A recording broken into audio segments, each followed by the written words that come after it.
In human design, your incarnation cross is what we would call your life's purpose or your core life theme.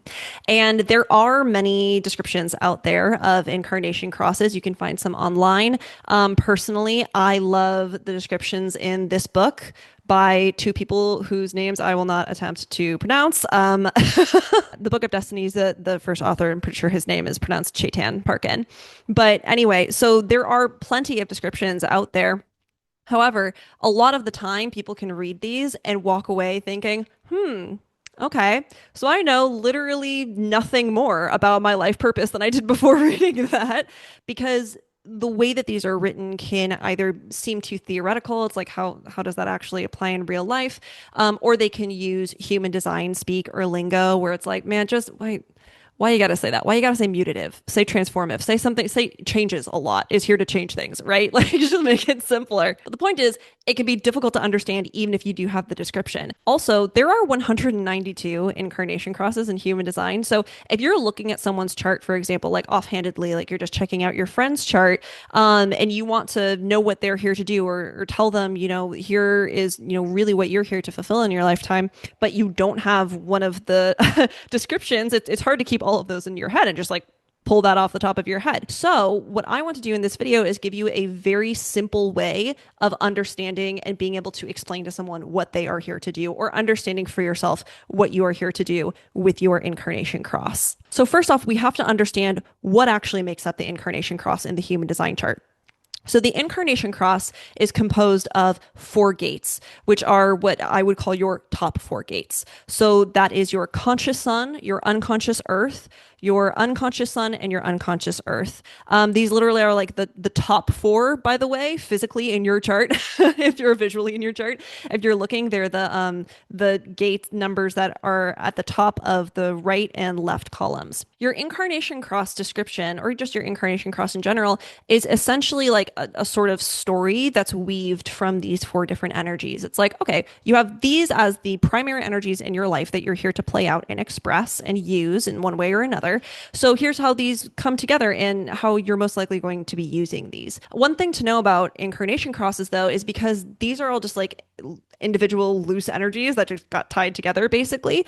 They can be played out in many different ways. So the incarnation cross, like the way that it's described, it is true, but it's a loose description. So it's not going to tell you like exactly what you're here to do for work, if that makes sense. It would probably tell you how you approach the work, or like how you're supposed to do the work, but it wouldn't tell you like what your career is. It also wouldn't be just confined to your career either. Like we play out our purpose in many ways. There are some people who don't have careers or even jobs out there. They still have a purpose for being here in this lifetime. It just may not be through what we consider a normal career track, or what we consider to be a career in general, right? Like they may not get paid for what they're doing. But because these are the top four gates in your chart, that means that if you want to understand what this person is here to do or what you're here to do, just understand what the four gates mean. Like just break them down. That on its own will tell you a lot. That will tell you plenty. Like these are the primary energies of your chart. These are what you're here to live out. And these are going to come together in some way. You just got to live your design. So follow your strategy and authority, this, that, and the other thing. Do the other stuff that's kind of higher up on the human design hierarchy first. And then you wake up in your purpose. You basically like wake up one day being like, oh, I am using all those energies and I am living my purpose through those. And we could leave it at that, but we're not going to. As you can see, this video is longer than that. So if you really want to understand the incarnation cross and understand what someone is here to do, honestly, look at their conscious sun. Because the incarnation cross is 70% of the impact on someone's chart, but that all comes from the conscious sun. And it's just kind of like the sun is the leader of your chart, and every other gate is supporting the sun as in its expression. But it's cabinet members, like the players that are closest to it, the most supportive members of the team, like its close entourage, those are the other three gates of the incarnation cross. So your conscious earth, unconscious sun, and unconscious earth, they're basically all supporting the conscious sun in its expression. So if you really want to know what you're like, quote unquote, here to do, it's your conscious sun. But it's helpful to know the other ones because then you understand what energies are supporting that, how to support those energies, and thus how to express your conscious sun in the highest, cleanest, most authentic way possible. Because you're always going to be expressing your sun energy and you're always playing out your purpose, really. But this is about playing it out in the least distorted way. So it's the most helpful to your life and to other people's lives as well. So if you like want to get the goodness out of your sun, it's about living the other parts of your chart in alignment, right? Because you're always going to be expressing the sun. It's just up to you if you do that in a high level or lower level way. That goes for every part of your human design chart. But anyway, so this is why it's also helpful to know what those other gates mean too. But if you're really want to know like what the thing is that you're going to be doing, it's the sun. And then these other things, it's not that they don't matter and it's not that they don't matter independently of the sun because they each represent their own stuff. But those aren't like the thing you're doing. Basically, they're kind of like the supporting actors, like they're just as important for this storyline, but it's not what the story is mainly about. It's about the main character, and that's your sun gate. And so when you know this stuff, then you basically know what this person is here to do, and it's going to make a lot more sense. I'll give you some advice here too. When you want to understand someone's incarnation cross, I mean, I recommend looking at the Gene Keys descriptions for any of the gates in your chart, but in particular for the incarnation cross, which is called your genius sequence in Gene Keys. It's just it takes you so much deeper with the descriptions of the gates. And a lot of the time, things will start to make sense in a way that they wouldn't if you only understood the human design descriptions of the gates. So I highly, highly, highly recommend that you learn the Gene Keys, at least like keynotes for the four gates of your incarnation cross or the four gates of, the other person's incarnation cross, because it's really going to give you a lot more depth in understanding how this is probably going to play out in your lifetime. And let's look at some examples here. Quick little lighting and costume change because I absolutely hated the way that I first described this incarnation cross off the top of my head. I did not feel like it made anything any clearer. And then what is the point of this example? So this is my friend Caitlin's incarnation cross. It is the right angle cross of Eden 2. And actually, Caitlin is the inspiration for this video because she texted me that she'd looked up her incarnation cross and was like, that I know nothing more than I did before. This did not make anything clearer. And I was like, got you, player. So first, let's look at how this cross is described in the human design textbook. So it says, articulate yet opinionated people who take the loss of innocence to the level of an art form, the gift of expressing love in crisis and poetry and music. Okay. Like that doesn't really like sure that does tell us about each of these gates, right? But it doesn't actually like tell us what really they're here to do. Like, what is that about? So first off, we see that Caitlin has her conscious sun in gate 12, her conscious earth in gate 11, her unconscious sun in gate 36, and her unconscious earth, in gate 6. So first off, again, we see that the main player here is gate 12 because that's the conscious sun. So this is the main thing that she's really here to quote unquote do. That's the main part of her purpose. It's the main character. It's spearheading the movement. And then the other three gates we're going to talk about, in some way, they are supporting gate 12 in expressing, its energy and what it's here to do. Now let's break this down. So what is gate 12? Gate 12 is known as the gate of caution, and it's this really beautiful, creative, artistic, poetic is often the way it's described, voice. And so this person is like naturally just kind of an artist in the way that they express themselves, even if they aren't like a quote unquote artist in real life. So if they're not painting or, writing songs or writing poetry or even prose, whatever, that's very, very common for people who have gate 12. And actually, in fact, many people with gate 12 are fantastic singers. So Aretha Franklin had gate 12, for example. So does Stevie Nicks. Also, Steve Miller. Sorry, I'll stop. So these people just have this essence to them where it's about expressing themselves creatively in almost in this very performative way. And they're also here to help beautify the world through doing that. Like gate 12 is looking for some kind of connection to beauty through its creating and through its artistry. And it needs to be allowed to do that. Gate 12 is also known for having a very impactful voice. And it's much more about the way that they say things than actually what they say that creates the impact. So someone with gate 12 can say the same thing as someone else, but it really stays with other people, especially if it was said at the right time. Because gate 12 is not always here to speak. It's not always here to even express itself creatively, really. It's only meant to do that when it's quote unquote in the mood.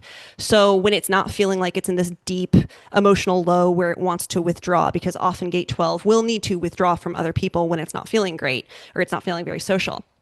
And when they can do that, they will always say things in a way that makes this impact that they're supposed to and transforms the world into what they're supposed to transform the world into through what they're saying or creating. And if they don't, this is why it's called the gate of caution. It's like you need to exercise caution when you're sharing and talking, because when these people are not in the mood, one, what they say might just like not make the impact it's supposed to. It might kind of fall on deaf ears. And then two, these people are known for having some cutting words in store. When they're not in the mood, they can say some things that really just cut other people to the core, whether they mean to or not, right? And it's the kind of thing with gate 12. It's like, I didn't mean that. I just wasn't feeling good when I said that. But anyway, so that's gate 12. That's the main thing that she's here to do is be that expressive, artistic energy and voice and beautify the world through that and find that connection to beauty through that. And then we see that she has her conscious earth in gate 11. And so the thing about earth gates, and actually I have a whole video about this. I highly recommend you check it out. It's not very long, but it is very helpful.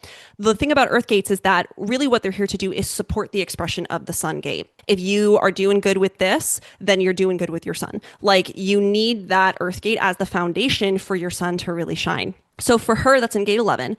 And gate 11 is the gate of ideas. And that's exactly what it is. So these people get a lot of ideas coming to them all the time. They seek out ideas from other people. And really, these are, I think a better word for these are just like insights or ways of looking at things and like perspectives. They're not ideas in the way that we would think like, oh, I have an idea for what we should do today. I have an idea for a business of like something that you're here to take action on, or as they say in human design, manifest.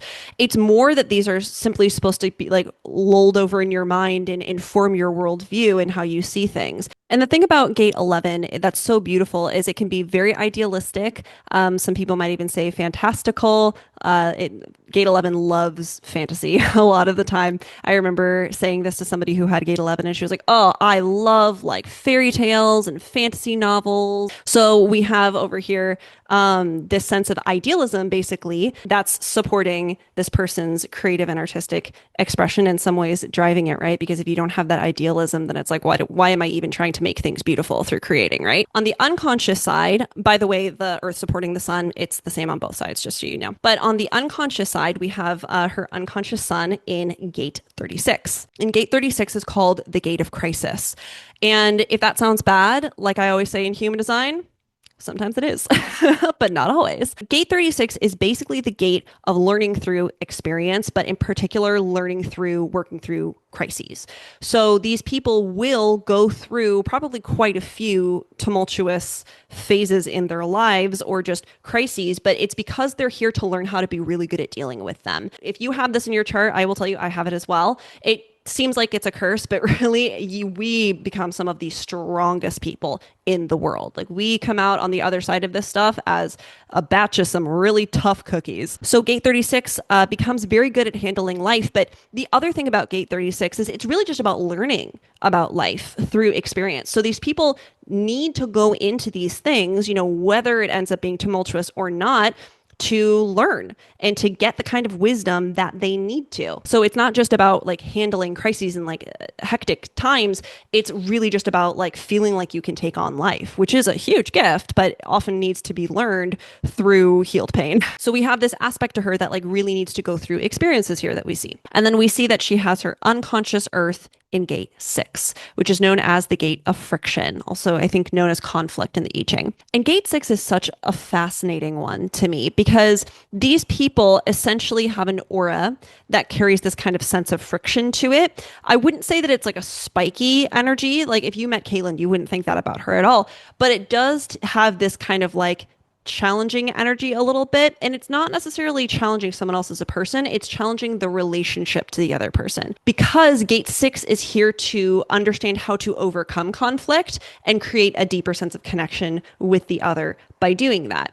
And so people with gate 6, it almost is, it's not that they attract conflict or bring it wherever they go necessarily, but if there is something that needs to kind of be brought up, this person just has this knack for doing that without even really trying. And they also tend to be quite good at dealing with that, or at least they are here to learn how to deal with that, because the gift of gate 6 is peace. It's diplomacy. Actually, in Gene Keys, I think the city is peace, but it's essentially understanding how to deal with conflict. And they are going to learn something from that in this lifetime. They're going to learn how to create a greater sense of peace. And again, little side note, remember the unconscious earth is going to support the unconscious sun. So when someone with gate 6 is understanding how to confront others or deal with conflict and then learning how to create peace, that supports how they're going to be able to hand crises as well, right? Because how many times can we think where there's a conflict between people and that turns into a crisis? Well, if you understand how to deal with conflict, you're going to be able to understand and go through these experiences of crises much I don't want to say much more easily, but much more successfully and learn from them what you need to. But these two things are tied together. Okay, so we have all of those energies. Now we can weave a story from that. We have the main expression, which is artistry, creating beauty, connecting to beauty through your creative expression. We have the idealism of gate 11. Then, on the other hand, we have learning through crisis and experience and healed pain. And then we have that whole thing about creating deeper, more meaningful love, basically, through conflict. So, when we pull these things together, we actually start to see why this is called the right angle cross of Eden, because this person is here to find beauty, find quote unquote the Garden of Eden, they say oftentimes in the description of this cross. However, they need to be deeply involved with life and really experience life and sometimes these things that don't feel quite beautiful in order to reconnect with that sense of beauty. And actually, ultimately, the lesson that every person with this cross will learn is that through all that exploration, through going out and looking, quote unquote, for the Garden of Eden, through these experiences, through these relationships with other people, whatever, at the end of the day, Eden was always on the inside. So it could never leave you, right? But these people will have to go through those external experiences to come to that realization. One of my favorite songs is Woodstock, written by Joni Mitchell.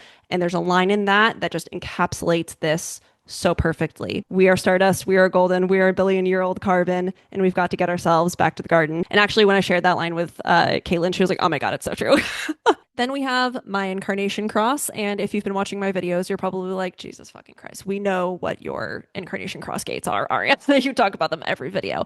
I'm sorry. They're the ones that I know the best. Okay. So my Incarnation Cross is called the left angle cross of limitation. And my sun is in gate 32. My earth is in gate 42. My unconscious sun is in 56. And my unconscious earth is in 60. By the way, one fun fact before we move on, each of the incarnation crosses is in something called a quarter. And each of the 4 quarters has like sort of this overarching theme to like all the incarnation crosses that are in them, like what they're kind of here to do. And for mine, it says that the quarter that mine is in is like the most mundane of all of them. So basically, if you feel bad, if you feel like your incarnation cross isn't interesting or is boring, like first off, maybe you're in the same cross, same quarter as mine. But secondly, like if you're not, at least you weren't told that your life purpose is boring as fuck, dude. So let's break this down. So again, sun in gate 32. That means that the energy of gate 32 is going to be the primary energy that I'm here to play out. It is the main character. The other gates are the supporting characters in this play, in this act. So gate 32 is called the gate of continuity in I Ching. I'm pretty sure it's called duration. And it's this instinct, this instinctual awareness, also known as an intuition, for what has the potential to last, and in particular last long term. So essentially, this is an intuition for knowing what will work and what won't work, what will last and what won't last. And I say what will last because in particular, like when we're talking about what will succeed versus what will fail with gate 32, it is looking for what will endure for a longer period of time. So it's not looking for a quick hit of like, yay, that worked this one time. It's like, is this going to work forever? Or is this going to work for a very long time? Because if it's not, I call it failure and I'm not interested, which has its benefits and its detriments. Because gate 32 also carries, unsurprisingly, the fear of failure. It's an awareness for success and failure, but it's also a fear of no success and lots of failure, right? So I'm basically here to learn how to leverage that intuition and that instinct for what will work without getting dragged down by this, like, nothing's going to work. It's never going to work. We shouldn't even try because it could fail, right? So whenever you have an instinctual gate as your sun gate or in any part of your chart. It's all about learning how to follow the intuition part of that without letting the fear drown out what your intuition is saying.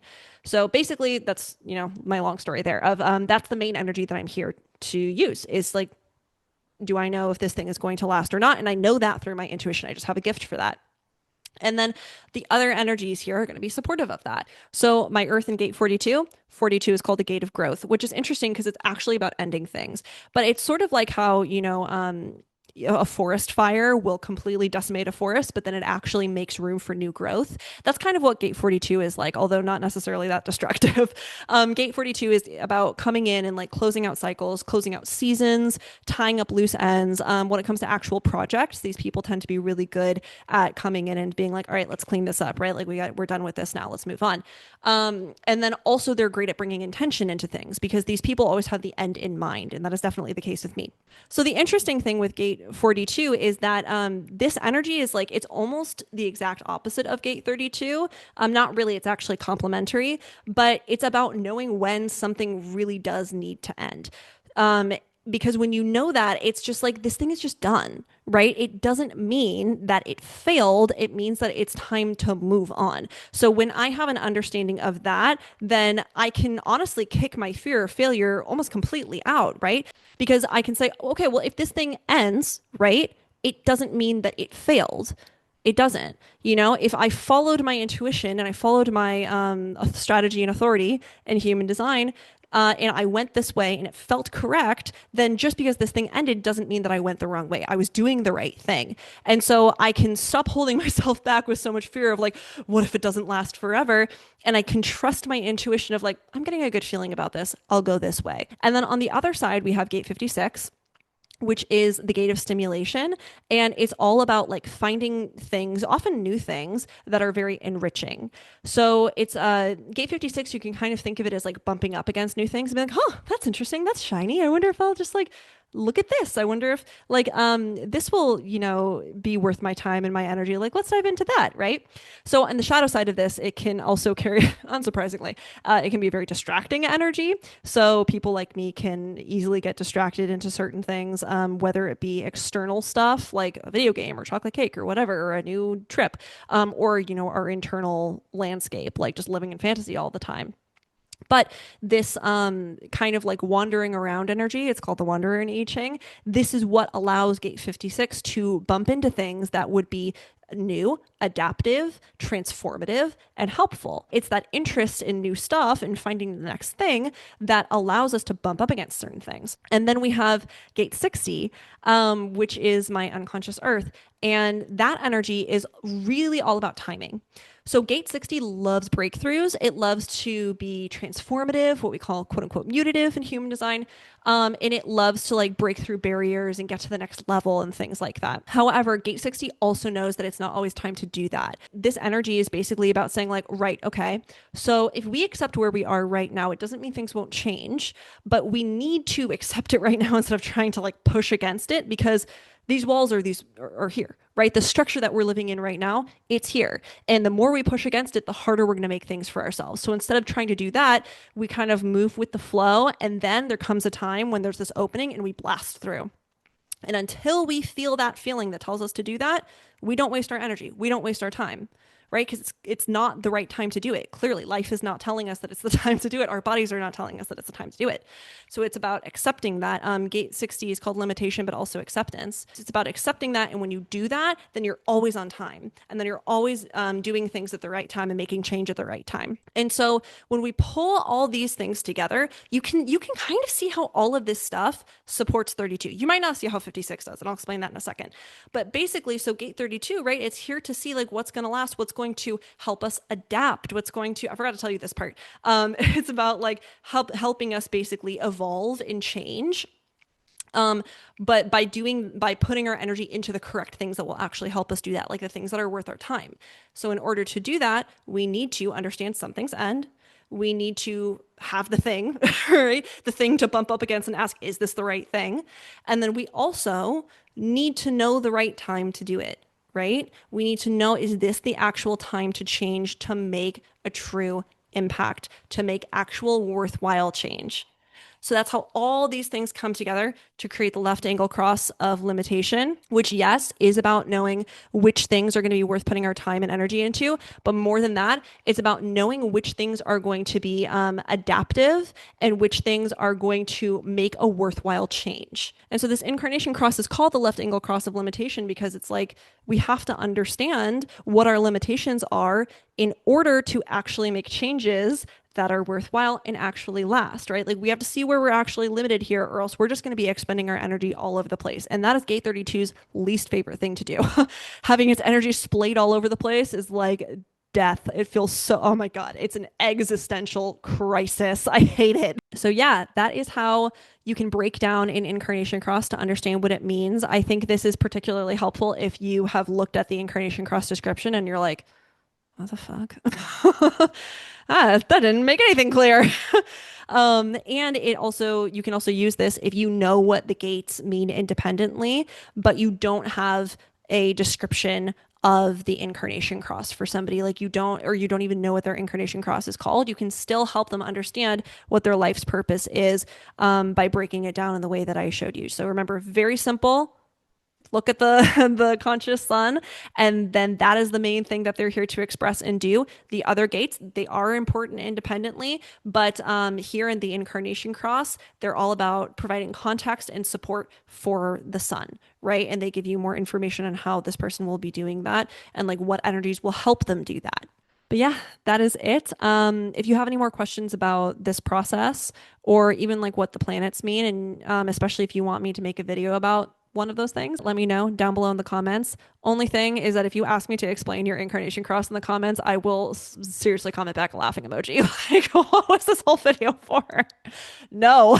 Also, I highly recommend that you check out the video that I did on the Earth gates because we go more in depth into what the conscious and unconscious Earth gates mean and also how they support the conscious sun and unconscious sun. I think it's really interesting and it really helped me in understanding how I play out my incarnation cross and how I can do that at a higher level. But anyway, that is it from me. I do hope this helped. You rock, and I will talk to you next time.